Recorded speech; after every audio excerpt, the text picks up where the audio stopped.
Hello Dino Peeps, hands down the Yi Ling is probably the most annoying creatures on ASA Aberration, probably whole ASA. There, I said it. You can't walk further than a few meters without being bombarded by their feather attacks, and I mean at least they don't steal your stuff, but still, it's annoying. But if you want to be the annoying one and tame one of these, then this guide helps you to understand the mechanics of taming. This guide is done in single player, since my testing server fell victim to the server exclusivity ASA has. That means everything here is just to explain to you how the mechanic works, how many resources you need, what you need to bring, how long it takes.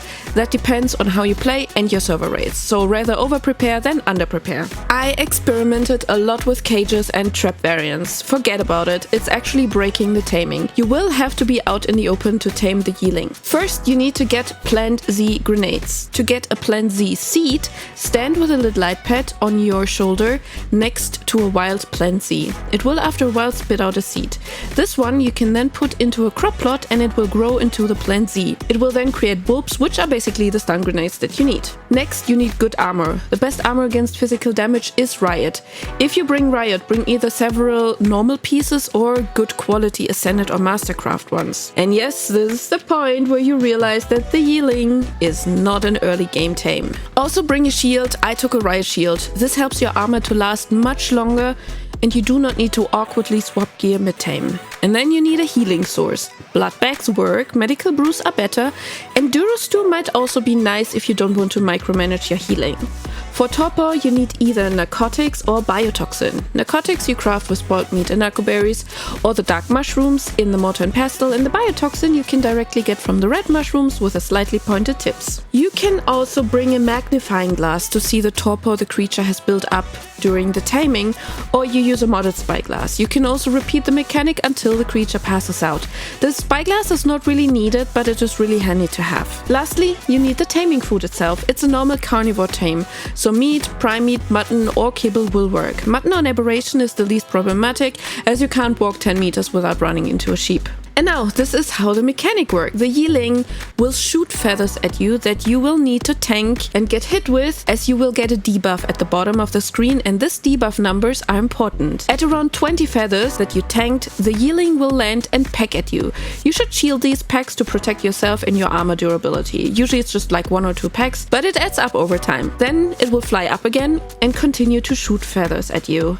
At this point, equip the grenades, because around 40, sometimes a little earlier and later, it will dive bomb you. When you see it doing this in the air, here you can see it, throw the grenade, because otherwise you won't hit it. You have a time window of maybe a milliseconds to get this right. But don't worry, you won't mess up the tame if you don't hit it right away, as it is just for knocking out anyway. When you hit it right, it will stand on the ground without moving next to you. Put the narcotics or the biotoxin in the 0 slot of your hotbar, walk towards it and feed it the narcotics or the toxin. It will then build up torpidity. Now you repeat the steps. If you were quick and your stacks didn't disappear during the stun and feed, then the Yi Ling will skip the packing phase and dive bomb you right away. But since each additional feather lets you take more damage for a missed dive bomb, shield until the debuff disappears and repeat it normally as you did in the beginning. That way the Yi Ling does not one-shot you during the taming. Once it is knocked out, it becomes a normal carnivore tame and you can proceed to feed it meat or kibble.